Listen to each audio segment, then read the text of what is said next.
So a few years ago, I found myself in a place I considered happy. I had finally arrived here after years of hard work and struggles.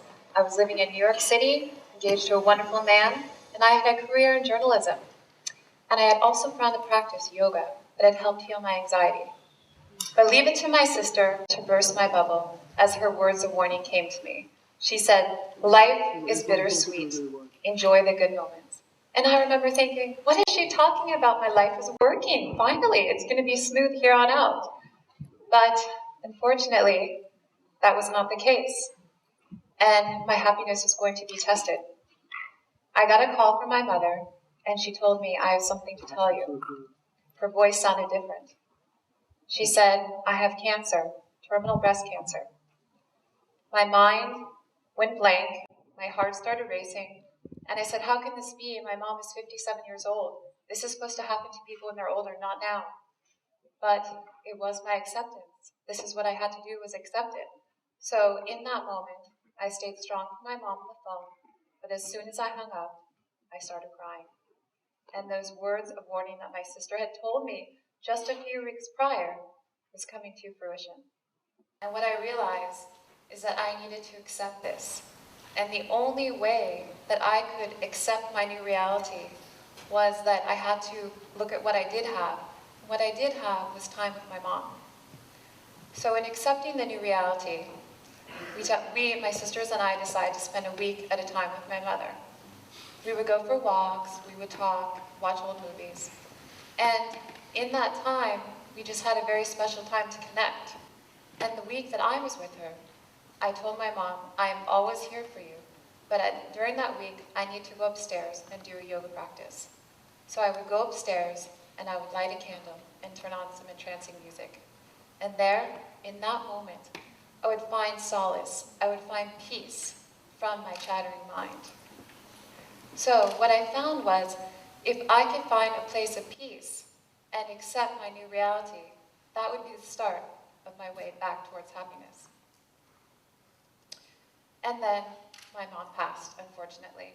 And I was very lost, and I didn't know what I wanted to do with my life.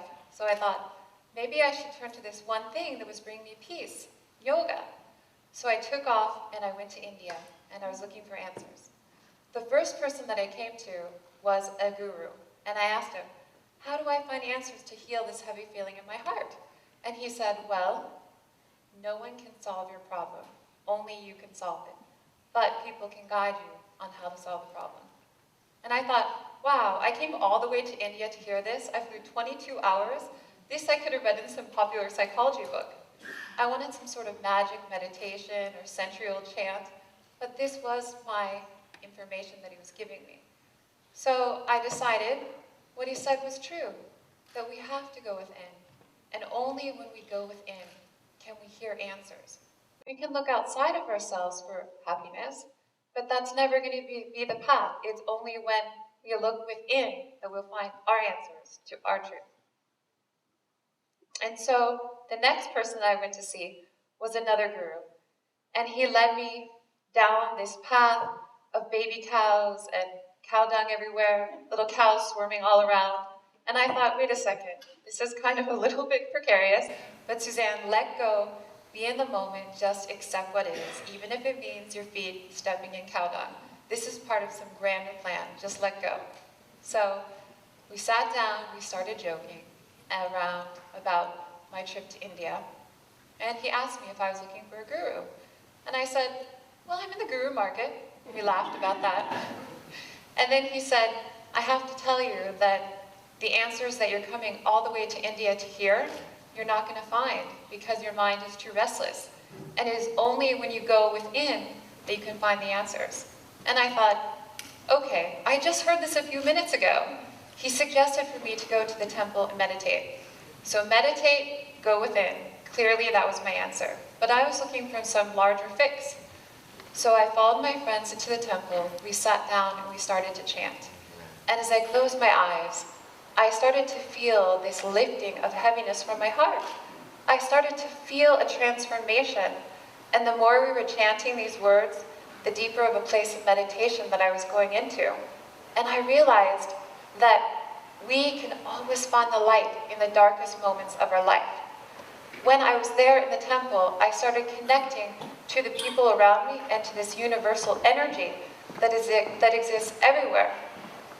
And so the word yoga means to unite, to bring together. So in this theme of togetherness here today, what I realize is that we are all one. We are never alone. We never face our dark moments alone. And if we can look at the dark moments in our life as a teacher to take us to a more empowered self, then we're never going to be afraid of the darkness. So we need anchors in life. And so for me, my anchor is yoga and meditation. That no matter what's happening in my life, that I have a tool to access strength and balance.